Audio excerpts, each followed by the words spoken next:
Здравейте, в това видео ще ви покажа как се сменя дюза на разпръсквач тип 5004+. Ето какво представлява дюзата. В случая ще слагаме дюза с нисък ъгъл на разпръскване, тъй като терена го изисква. Как се осъществява това нещо? С специалната отверка на Rainbird, която си има специални зъбчета, се вкарва от тази страна, след което се завърта и разпръсквача се повдига.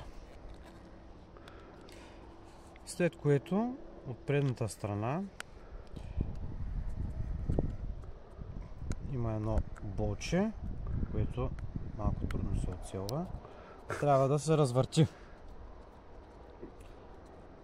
След като се развърти, това болче фактически придържа и дюзата.